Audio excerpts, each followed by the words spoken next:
Welcome back. A recent study done at Sick Kids Hospital showed that the loss of in-class learning had a significant impact on youth and child mental health. Here with tips on how parents can help kids readjust to in-class learning is child and youth therapist Tania DaSilva. Welcome back to the show, Tania. Thanks for having me. Tania, let's start with why kids experience such anxiety this time of year. There's always those typical back to school anxieties, right? So for a lot of our kids, we're noticing that they're feeling anxious because there is this increase in expectation. There is a change in routine and schedules. They're also now starting to think about the social and academic piece. So they're getting that social anxiety of, am I going to struggle socially? Is there going to be social pressures? Am I going to fit in? There's also the academic anxiety that comes with it as well, where am I going to understand the material? Is it going to become harder? And one that a lot of people don't think about is for most kids, they're thinking about who's my teacher going to be? And am I going to like them, right? So they're already considering that teaching style and if they're going to be able to adapt to that. With COVID, there's added another level now of those anxieties where kids are not just worried about adapting to a teacher and teaching styles. They're now worried about, am I even going to stay in school? Am I going to have to go back virtually? If we're thinking about virtual, a lot of these kids admit that they were gaming instead of actually paying attention to what their teachers were saying. So they have fallen behind. And socially, some of these kids have been out of school for a year and a half.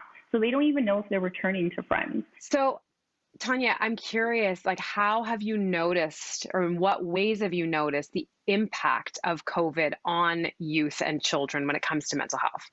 We've actually never been busier. So since COVID started, we're constantly having to bring on new therapists. So that says a lot in terms of where mental health is at. We're noticing there's obviously an increase in anxiety and depression, eating disorders, self-harm. There's a lot of family trauma and family struggles that are happening as well that kids are now being exposed to.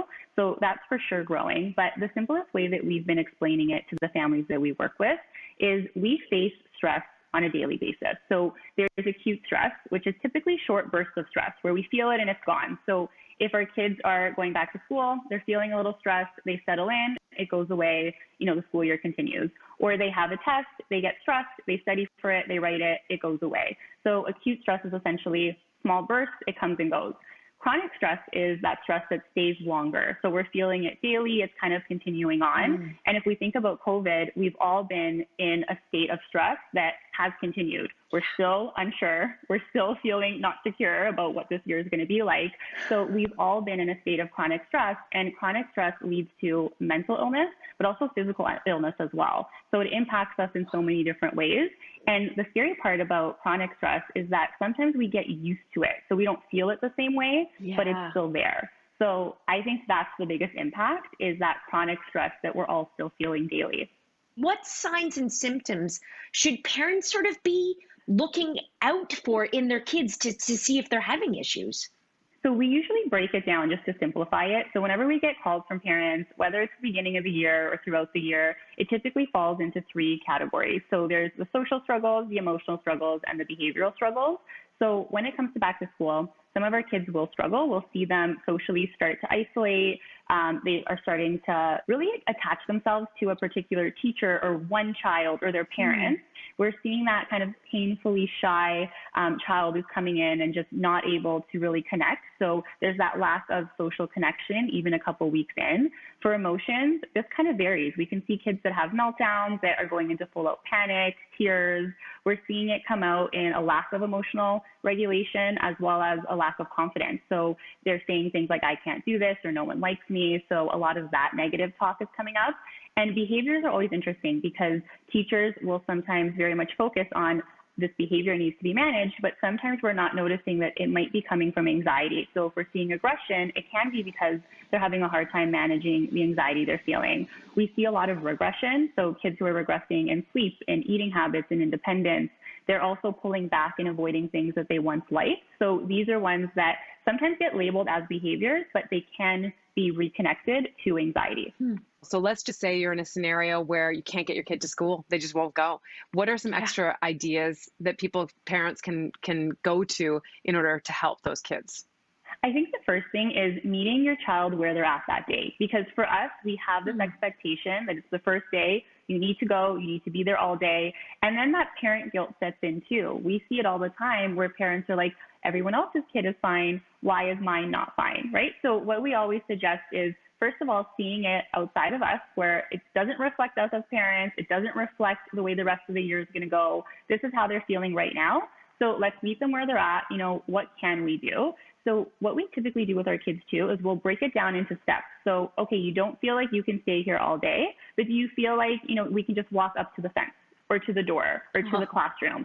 So if we break it up, then they can keep slowly working towards what that is. If it's a half day, okay, it's all right. We're getting closer. So sometimes it's thinking about where are they at? How can we meet them there? And how can we break it into steps and slowly start working towards that next milestone versus that final expectation? If kids are still really struggling, then it's okay to kind of throw in the towel that day, go home and essentially let them kind of work through those emotions. But you also want to make sure you're planning for the future, right? So that's usually where we do suggest, reaching out to a therapist, to a professional, because they are professionals. And honestly, kids do typically respond differently to another adult outside of their parents. So you can say the exact same thing to your child, but if it's coming from me, it's sometimes a little bit more well received. So working with a therapist not only helps them receive the information, it also helps make sure that we're presenting the appropriate information that they need. So we're assessing, what they're struggling with, and then we're giving them the tools and strategies to start succeeding in reintegrating into school. The great thing about working with a professional too is a lot of the times we work with the school. So we'll connect with the teachers, we'll give them support strategies, and it becomes a team effort instead of parents feeling like they're left alone to figure it out. What would you say to parents who are still wary of having their kids back in class?